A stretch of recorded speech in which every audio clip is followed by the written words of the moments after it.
बेयो बड'लेण्ड इंखं टेलिभिजन दिनै 7 मार्च 2020 शनिबार खालि सानसेनि बरादखौ नोंथांमोननि खाथियाव लानानै फैदों आं सदानन्द दैमारिया। सिगां आं फरायथिनो लादों मेष राशि। दिनैनि साना जोबोर मोजां। सिगांनि जेंनाफोरखौ सुस्रांनो हागोन। धोन दौलत मोनगोन। रांखावरियाव मोजां। फालांगियाव मोजां मुलाम्फा मोननो हागोन। समाजाव मान मोनगोन। न'खराव अनलायनाय फैगोन। मावनो लानाय खामानिखौ थि समाव मावफुंनो हागोन। गुबुननि गोसोखौ बोनो हागोन। न'खराव बिसि-फिसायनि गेजेराव मोजां सोमोन्दो थागोन। देहाया मोजां।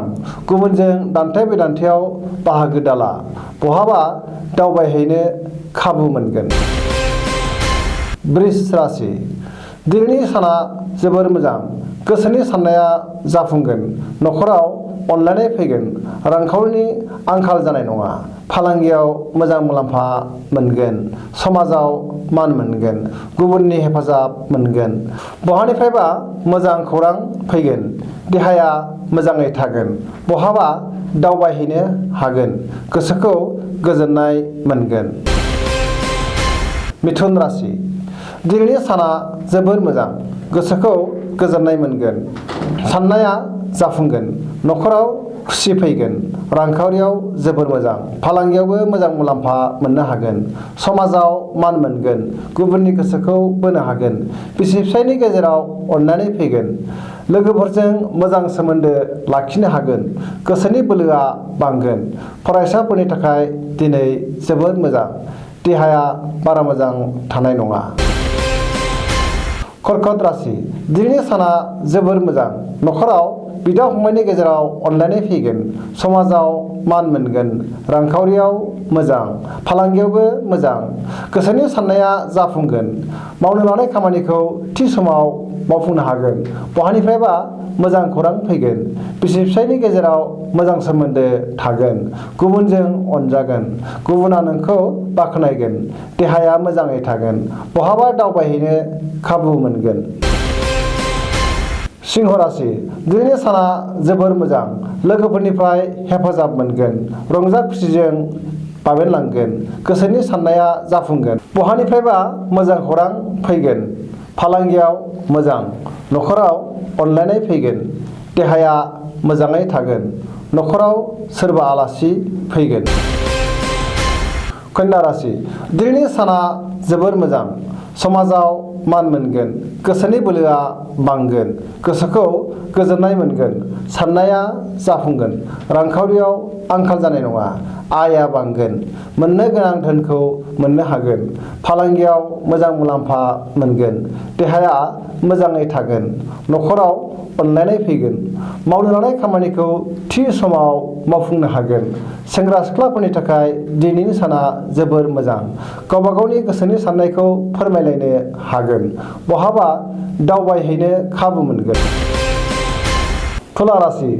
दिनैनि साना जोबोर मोजां। गोसोनि साननाया जाफुंगोन। रंजा खुसिजों बाबेनलांगोन। रांखावरियाव मोजां। अदेबानि मोजां खामानियाव खरसायाबो बांगोन। फालांगियाव मोजां। बिमा-बिफानि बोर मोनगोन। न'खराव बिदा-फंबायनि गेजेराव अनलायनाय फैगोन। सिगांनि जेंनाफोरा जोबगोन। मावनो लानाय खामानिखौ थि समाव मावफुंनो हागोन। गुबुन एबा लोगोफोरखौ बांद्राय दाफोथाय। देहाया मोजाङैनो थागोन। समाजाव मान मोनगोन। वृश्चिक राशि। दिनैनि साना जोबोर मोजां। मोननो गोनां धोनखौ दिनै मोननो हागोन। बैसोआव देरसिन सुबुंनि बोसोन लानाया गाहाम। रांखावरियाव जोबोर मोजां। फालांगियाव मोजां मुलाम्फा मोननो हागोन। समाजाव मान मोनगोन। गोसोखौ गोजोननाय मोनगोन। गुबुननि हेफाजाब मोनगोन। बिसि-फिसायनि गेजेराव गोथौ अनलायनाय फैगोन। मावनो लानाय खामानिखौ थि समाव मावफुंनो हागोन। देहाया मोजाङैनो थागोन। बहाबा दावबायहैनो खाबु मोनगोन। बहानिफ्रायबा हरखाबै मोजां खौरां फैगोन। धनु राशि। दिनैनि साना जोबोर मोजां। सिगांनि जेंनाफोरा जोबस्रांगोन। समाजाव मान मोनगोन। साननाया जाफुंगोन। बहानिफ्रायबा हरखाबै मोजां खौरां मोनगोन। न'खराव अनलायनाय फैगोन, गुबुनजों बाख्नाय जागोन, रांखावरियाव मोजां, फालांगियावबो मोजां मुलाम्फा मोननो हागोन। देहाया मोजाङै थानाय नङा। जानाय लोंनायाव सांग्रां जानाया गाहाम। सेंग्रा सिख्लाफोरा गोसोनि साननायखौ फोरमायलायनो हागोन। बहाबा दावबायहैयोब्ला गोसोआ बांसिन गोजोनगोन। मकर राशि दिनैनि साना जोबोर मोजां। मावलांनाय खामानिखौ थि समाव मावफुंनो हागोन। साननाया जाफुंगोन। गोसोखौ गोजोननाय मोनगोन। समाजाव मान मोनगोन। गुबुनजों गोदै रावजों रायज्लायोब्ला बांसिन मुलाम्फा जागोन। रांखावरिनि आंखाल जानाय नङा। बहानिफ्रायबा गोबां धोन मोनगोन। फालांगियाव मोजां। हरखाबै मोजां खौरां फैगोन। गोदान सुबुंजों लोगो मोनलायगोन। न'खराव अनलायनाय फैगोन। गुबुननि गोसोखौ बोनो हागोन। देहाया नाथाय बारा मोजां थानाय नङा। उदै एबा गगानि बेराम फैनो हागौ। कुम्भ राशि दिनैनि साना मोजां आरो गाज्रिनि गेजेरजों बाबेनलांगोन। लोगोनि हेफाजाब मोनगोन। सोरजोंबा इसिं सोमोन्दो खालामगोन। गुबुनखौ बांद्राय दाफोथाय, खैफोदाव खोख्लैनो नाजागोन। न'खराव मोजां मोनलायनाय फैगोन। गोसोनि बोलोआ बांगोन। रांखावरिनि आंखाल जानाय नङा।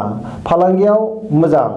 बांद्राय रंजा खुसियाव थाफ्लांनानै रांखौ बांद्राय खरसा खालामगोन।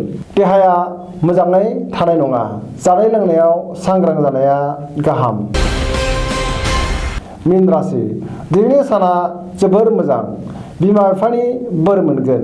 न'खराव बिदा फंबायनि गेजेराव अनलायनाय फैगोन। गोसोखौ गोजोननाय मोनगोन।